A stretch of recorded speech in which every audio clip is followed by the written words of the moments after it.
What I'm talking about now may seem like something very small indeed, a small part in a small country, but it struck me over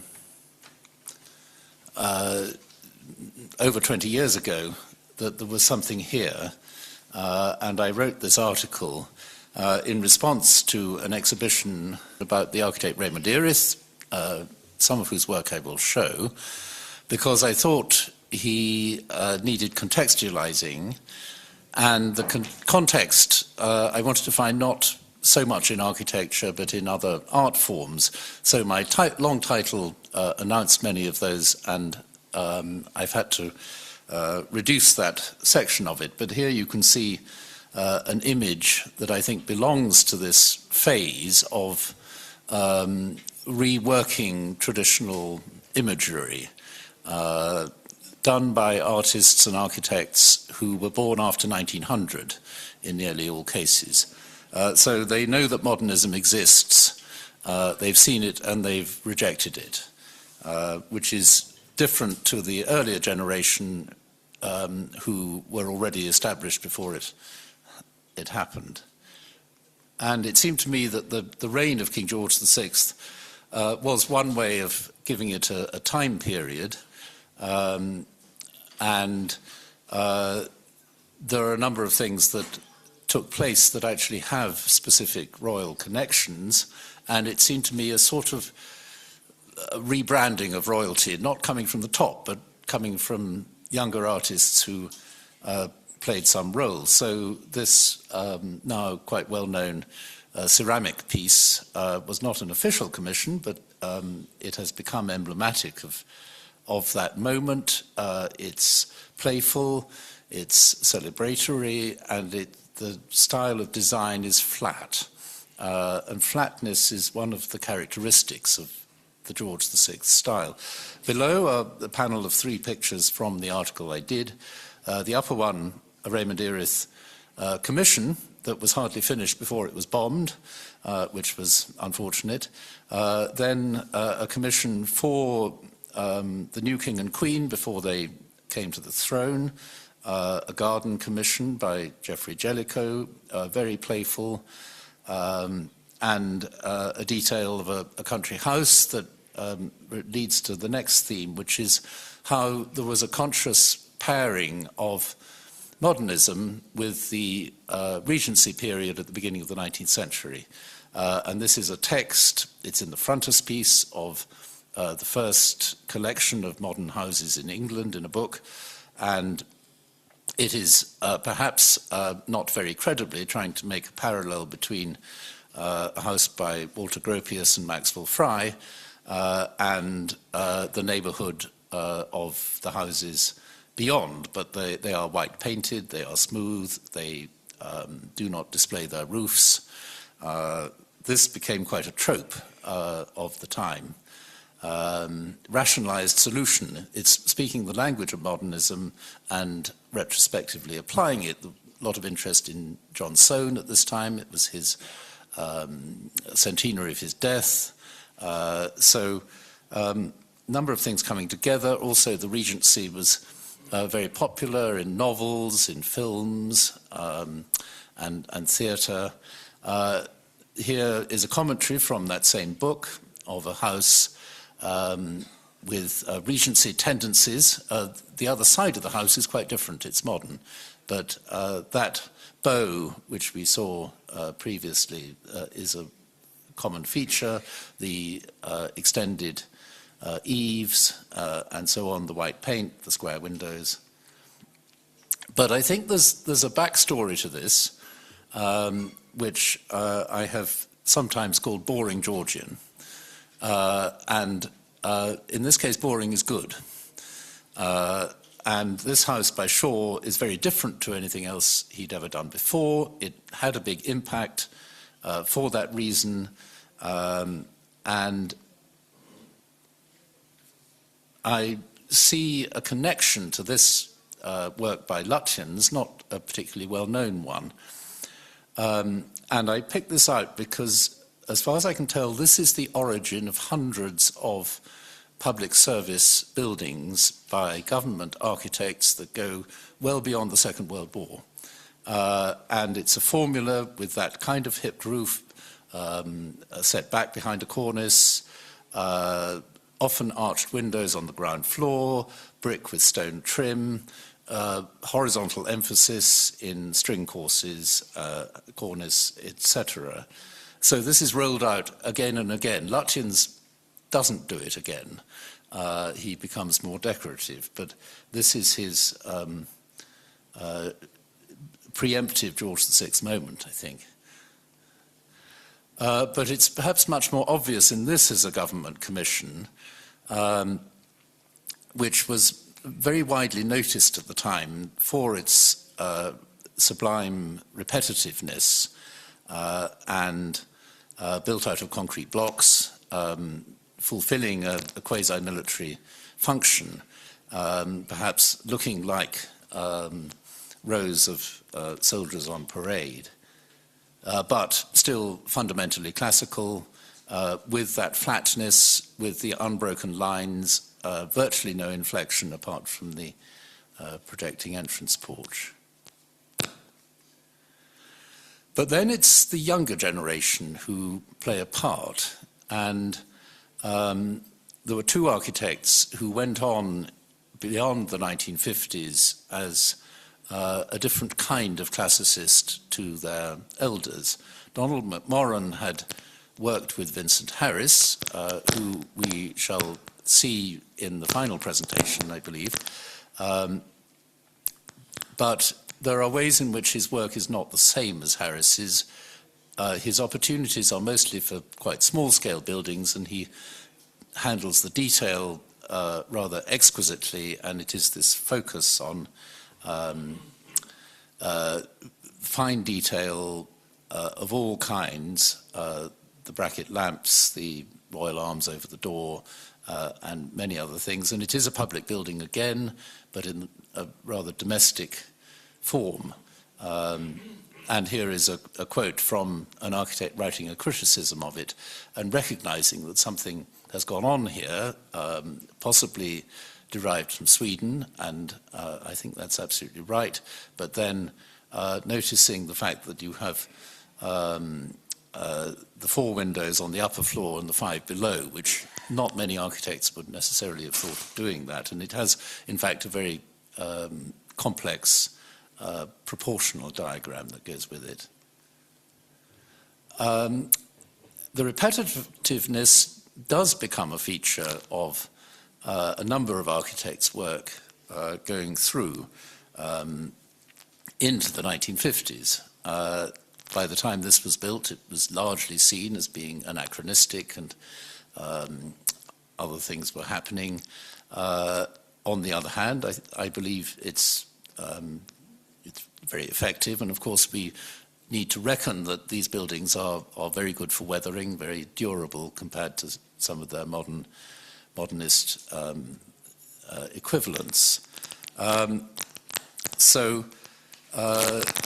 This one is perhaps not so playful, but it has the quality of flatness. And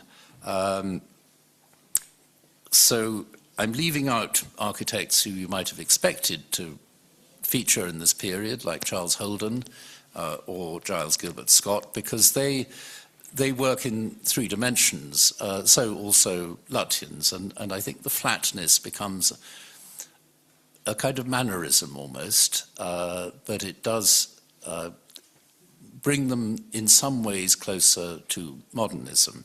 I'm not illustrating the Festival of Britain from 1951, which has some of these same sort of characteristics, but I am going on to show some buildings that we would categorize as modernist, and I think rightly so, but I think what interested me was that it's so hard to get across this divide, and it's not a literal merging or crossing over, but there is a lot of commonality, I think.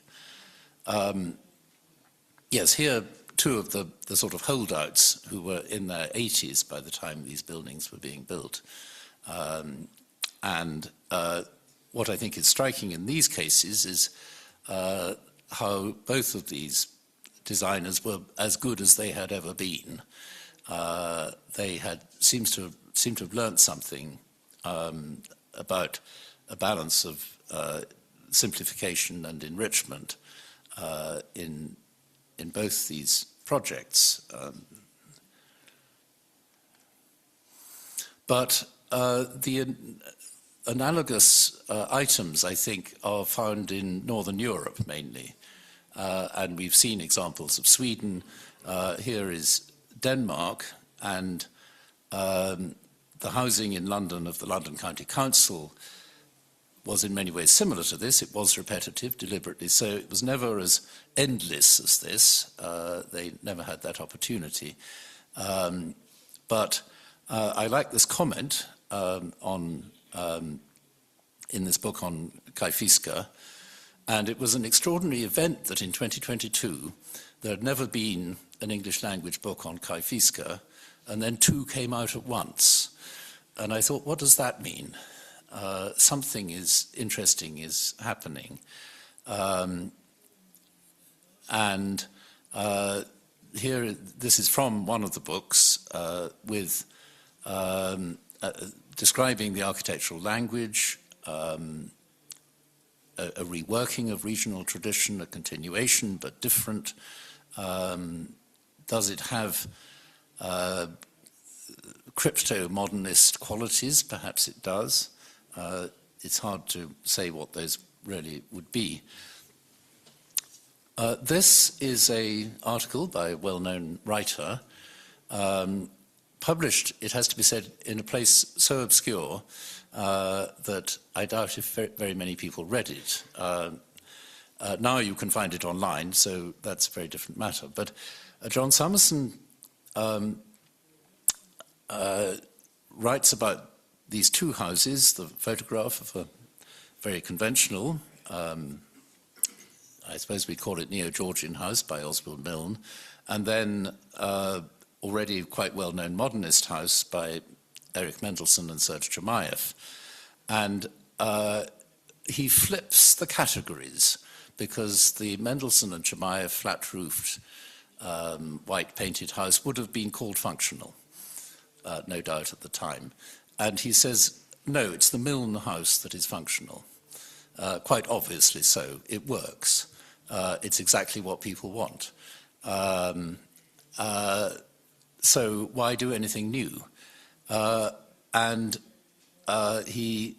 He's having his own internal conflict over modernism at this time, which is quite interesting.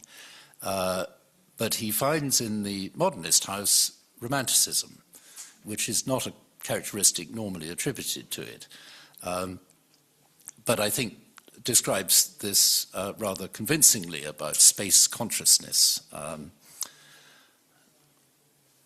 This is another house of the period. This is the same Chermayeff designing his own house of wood, and there's a movement towards wooden construction among the modernists, also among traditionalists at the same time, which seems to me like a kind of convergence.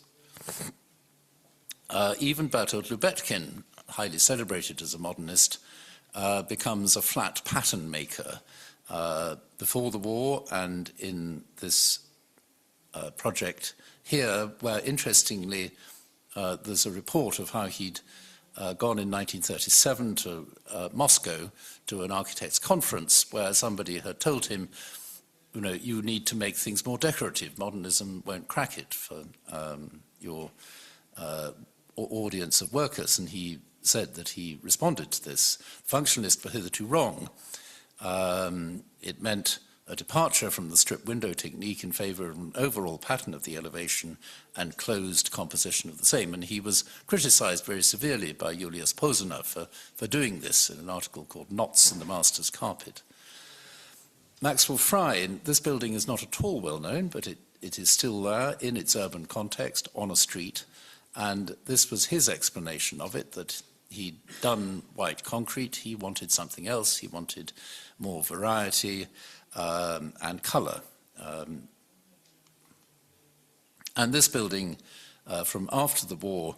I put in really as an example of a modernist building. There's no question that's what it is, but it's conformable to the street, lines up with it, and rather pleasingly, the brick building just out disappearing from the picture is by Lutyens. They sit side by side, and I would like to claim they are substantially the same thing. This one is not very far away in Bloomsbury, next to a famous Georgian square, and again, similarities, I would say, very deliberately so, within a modernist language. And then to this one, this is an unexecuted design by Raymond Erith. Had this been built, we would view him very differently. We might even view the whole period very differently, and this is for the same project as that one. And he doesn't get the job, and his entries to competitions were, I think, never successful. So he relies on other commissions and does interesting work, but in a much less conspicuous way on the whole. So what this leads me to reflect on is partly historiography.